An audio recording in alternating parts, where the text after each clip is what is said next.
We are actually on the 3rd floor. It is the 22nd floor. I would say this might be like the equivalent of the 8th floor. It's probably even with the 16th floor of this building. Hello and welcome back to a new episode. Now, we are still in Chongqing. We're at the next place, which is Shanchengxiang, which translates to Mountain City Alley. This is one of the last remaining examples of the old urban layout in Chongqing. So this place has and definitely used to have steep stairways, narrow alleys, and houses built on stilts. This place was also where a lot of people went for shelter during air raids throughout the war, as it was one of the best places to remain safe, and apparently there's also some air raid shelters here. Now, I'm not sure if that's true, but let's try and find one. We're going to walk down the alleyway. So we've got some pictures of what it used to look like. Here's our first staircase. The alley's not as narrow as I thought it would be. I wonder if it has been widened in recent times to make it easier for people to walk down. And taking a baby in a pram down all the stairs. Oh, don't drop it, please. So here's probably one of the old gates to the alley. So this is like a little park. We've got the clock tower over here. Well, what I believe is a clock tower. It's a tower anyway. And this might be the church. What's in here? Some sort of small cave, probably not much in here.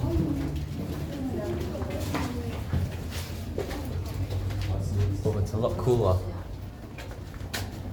So just come back up to the street.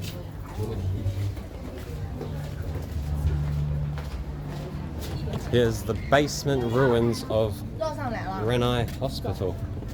Let's go and have a look at some ruins. So it's very wet down here. I don't know why, it hasn't rained. I don't want to slip.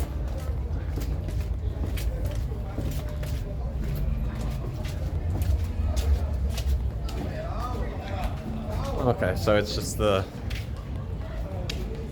walls of the basement remaining.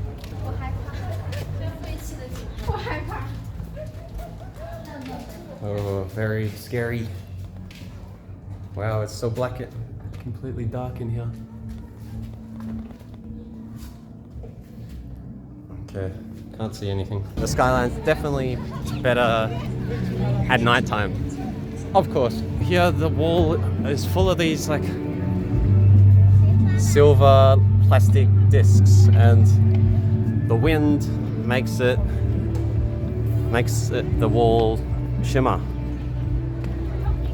Oh, don't wanna fall. This is the belfry ruins of the Renai church. So there's like a floor, but you can't go up it.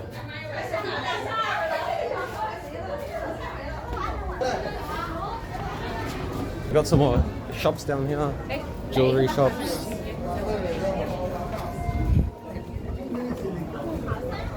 What else?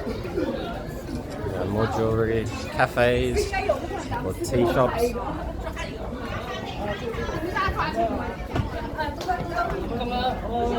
Oh, started the tea tasting.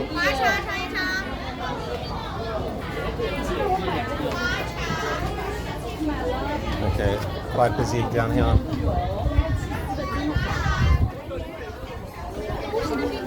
So even more people walking up the alleyway. Very slow going here.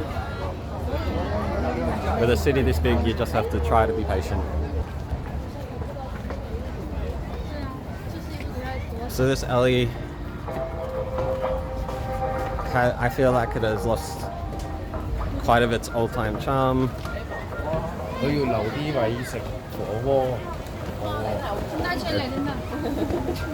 It's a shame that this is one of the better examples of what Chongqing's layout used to be like.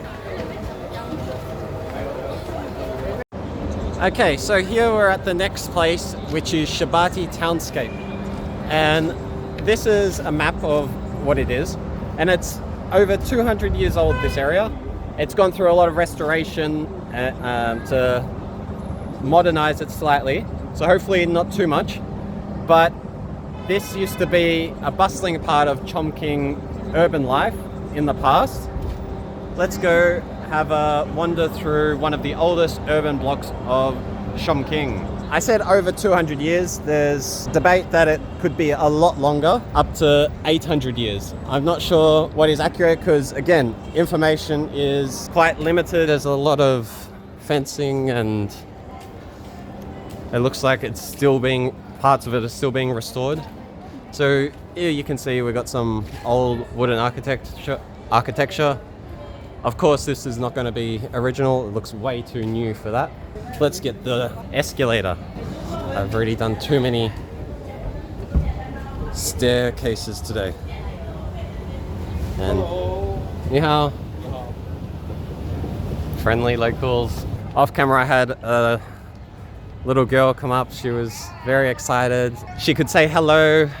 Welcome to Chongqing. A lot of people say welcome to Chongqing, but then they struggle to be able to say much else. So I know there's English teachers that are here, but it doesn't seem like English is a large focus here, which no problem with that. But it's just great that they're trying. Hopefully the more we interact with each other, the more accurate information people get, rather than thinking that China's this scary, dangerous country. People can start to realize that the people are very friendly, welcoming. The country is super technologically advanced, clean, modern, fantastic history, great food. Of course, there are some things that aren't perfect, but no country is.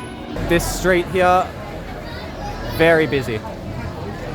And it is a weekend, so it's busier than usual. But I like the look of this one compared to Shancheng alley we were just in. This feels familiar to Siriku that I was in yesterday. So this part of the street looks more like shopping rather than food or souvenirs.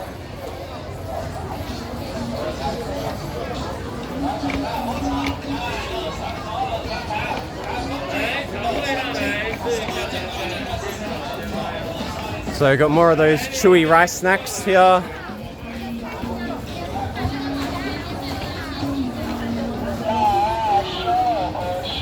I do hope that there's a few different snacks that we didn't come across yesterday. So this is the third Russian store I've seen. So China gets a lot of Russian tourists. They have the countries have a great friendship. So it would make sense that a lot of Russians coming to China for a holiday. Ni hao. Ni hao. Nice to meet you. Nice to meet you. Again, friendly. And then the father's daughter was so surprised that he was talking. She had a look of shock on her face. So now we've got some different streets. We've got one that goes up there, another one over there. Well, staircases. So there's Dairy Queen, Starbucks, we've got Pepsi. Let's go up this one where it doesn't have some American bloody chain. This alley, it's just stairs.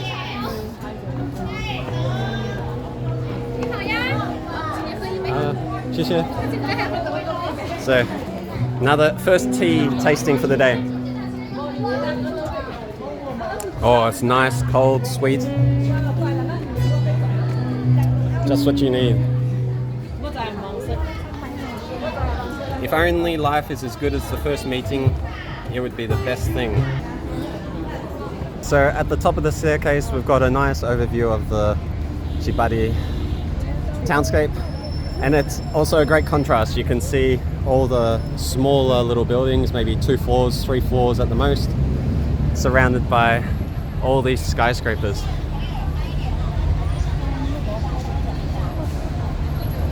So it's fantastic that they have left some older part of Chongqing for people to experience what life used to be like. Here we are at a cliff boardwalk. So this cliff was an impenetrable defense during the early times of Chongqing.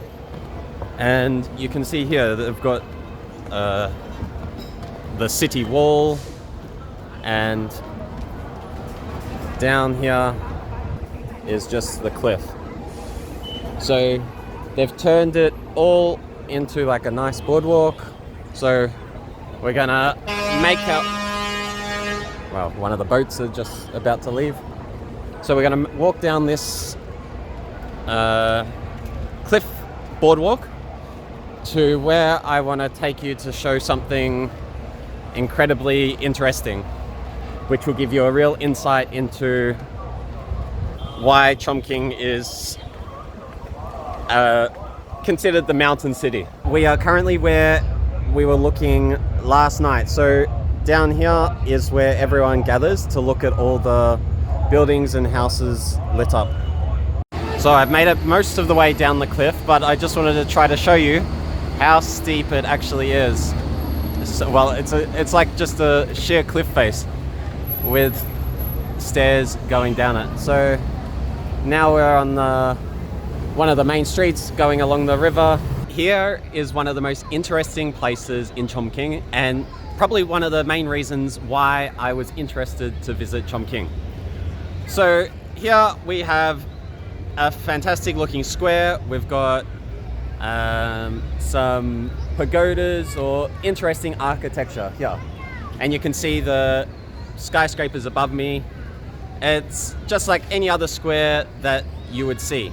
However, it is not as it seems. We've got the square behind me, and then in front here we are actually on the 3rd floor.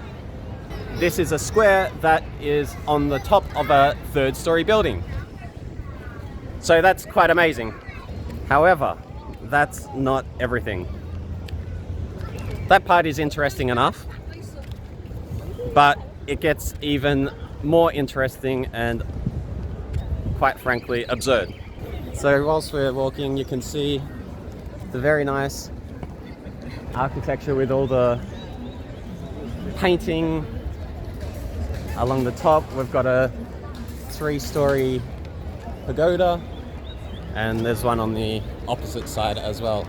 So we're still on the same square. Behind me, that's where we saw we're on the 3rd floor. And then we're now at the opposite side of the square. And it is the 22nd floor. So at this side of the building, the exit or the entrance is on the 22nd floor of this building. However, over there, you're only 3 stories up, and then you exit onto the ground floor over there. So this square, I think, is amazing, and it highlights how mountainous Chongqing is and how Chongqing has been able to adapt its architecture and buildings to fit with the hills and the mountains of the city. I hope you find it as interesting as me. And it also makes it very convenient, because I did get a little lost finding this place. So I could have went the easy way, which I didn't know about. And this place, the 3-story place, is right out the front of a railway station. But I went the cliff boardwalk, which you just saw, and I came down to the bottom of the building in front here. And I didn't know how to get up. I didn't know what floor. And I eventually found that I had to take the elevator up to the 22nd floor to get to the top of this building. So it's now easy to go down. I just have to go down 3 flights or a giant set of steps, and I will be off the roof of this building. Let's have a look at the other sides of this building to see if we can see the difference, how it's from ground level to the 22nd floor. So here again, it's like just like a parking space, like you can drive down and you'd be able to park and walk in here. But just over that side, it's probably, I don't know, 16 floors high. So it's probably even with the 16th floor of this building. This building has many different entrances and exits. Now, this is the top level. I'm not sure exactly how many stories this building itself has, but say it's the 22nd floor of this building.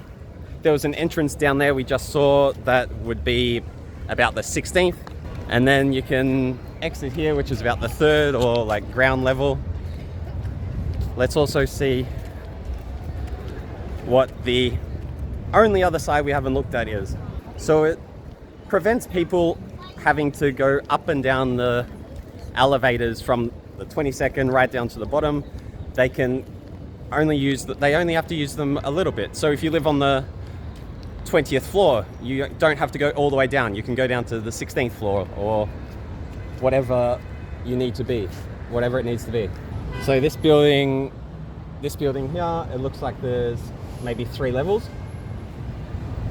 So you can drive down this ramp and get to an entrance here. However, if you look at the buildings opposite, I would say this might be like the equivalent of the 8th floor. Instead of going onto the road, I'm going to go inside the building and take another exit, or maybe some multiple exits. One thing to be mindful of is in China and a lot of places like Hong Kong, for example, all the elevators don't go to all the levels. So I think this one goes to all, but then these ones might only go to the 1st and 12th. So maybe we're on the 12th floor. We must be, because that must be the top, well, that's going to be the top level. So the top level, which is the 12th, is the same as the 22nd floor on the other building. And then the 12th floor here is about the 3rd level at the train station exit. Let's go to the 22nd floor where I entered and can show you the exact way to come up from that way. So if you're walking along the riverfront, which is very close to where Homya Cave is, Homyadong, you can walk along there, come up through the building I'm going to show you, and you can make your way up here. That's the way I did it. So we had the cliff boardwalk, and when I got down to the street level, if I went right, I would go to Homya Cave. Left, it was towards here. Through here are the elevators.